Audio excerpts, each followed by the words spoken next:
bigyan natin po ng lugar yung Panginoon sa buhay natin kasi siya lang nagbibigay natin ng lakas araw-araw. At sa ngayon, salamat tayo sa Panginoon ngayon kasi binigyan tayo ng Panginoon ng isa pang buhay, mga kapatid, isa pang pag-asa sa ating buhay na meron tayong magagawa ngayong araw na to kasi siya nagbibigay sa atin ng kaginawaan araw-araw at siya nagbibigay sa atin ng yung hangin na kailangan natin. Maswerte nga tayo, binuhay pa tayo ng Panginoon yung iba dyan kahit may pera sila pero wala pa rin magagawa. Kaya mga kapatid, huwag natin pong baliwalain yung tugon ng Panginoon.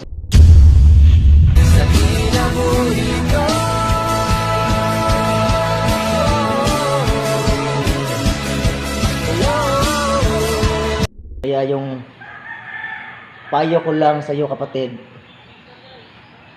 mag-comment ka lang sa Facebook ko at kung open po kayo na kung open po kayo na pwede kayong ma-share about sa Word of God, comment na po kayo sa YouTube ko mga kapatid. At salamat po. God bless.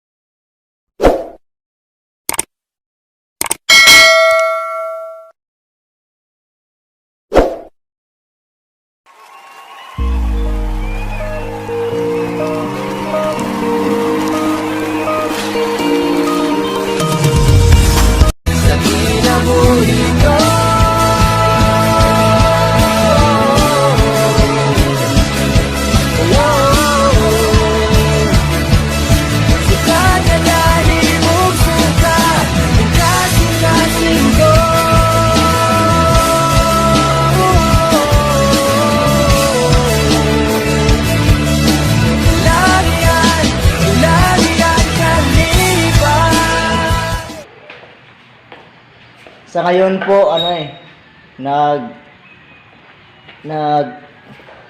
prepare na po kami sa mga gagawin po namin ngayon. Tapos, yan po, yung mga kasama namin, ito po yung view. Yan. Hindi masyadong makita mo kasi madilim pa yung paligid. Pero bukas umaga na po. At yung namin. Wow. Yan. Wow! Ganda, di ba?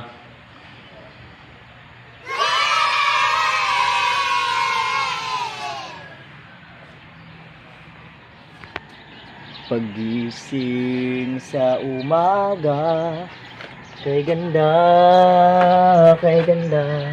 Ginagawa? Kay ganda ng mundo.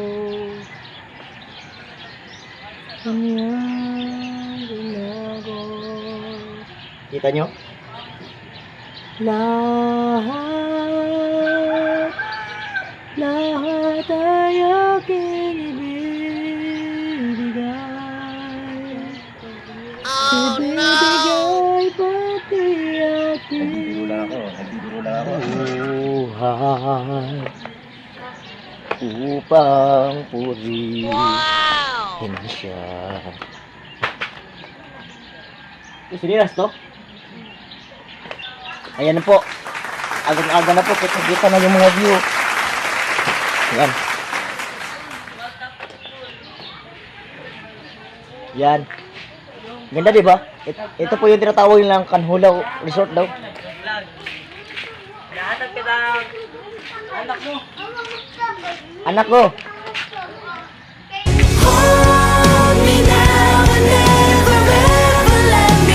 Anak, hi. Ano ba? Bye-bye, bye-bye. Babay, babay din. Bye-bye. Nag-vlogs pa na kayo. That's good. Nalaglag ka na. Na. So,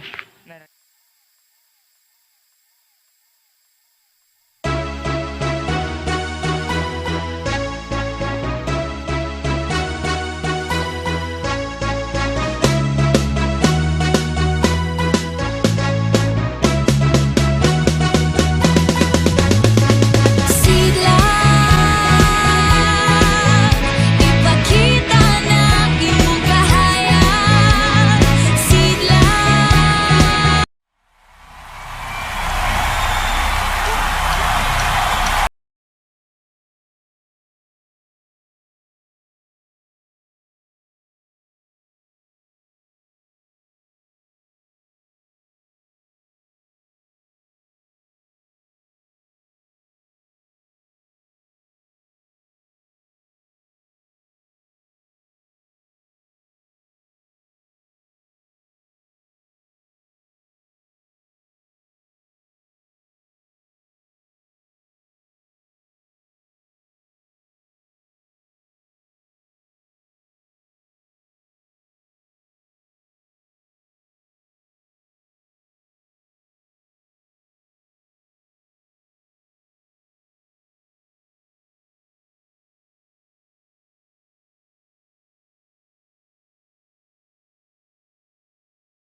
Sa dapit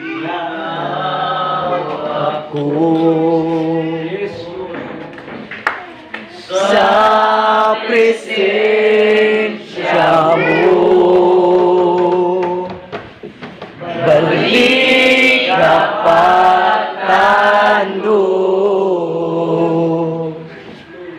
ang kasing-kasing ko.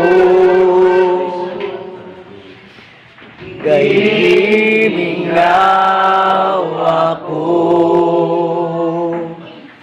sa presensya mo, balik kapagtando ang kasing-kasing ko. Kay kanimo mabati ko ang tinuod na pag-agbawan, tinuod na kalipay.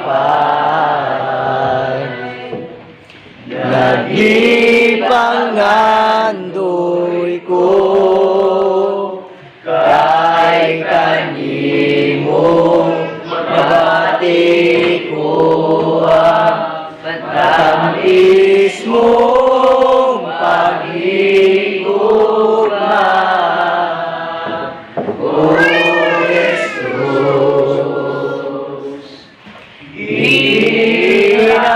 Hinahanglan ka,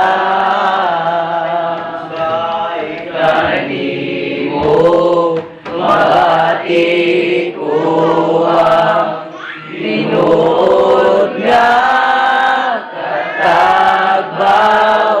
katagbawan, tinuod nga kalipay,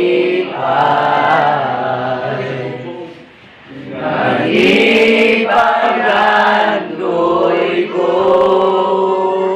kay kanimo mabait ko ang matamis mong pag-igugma,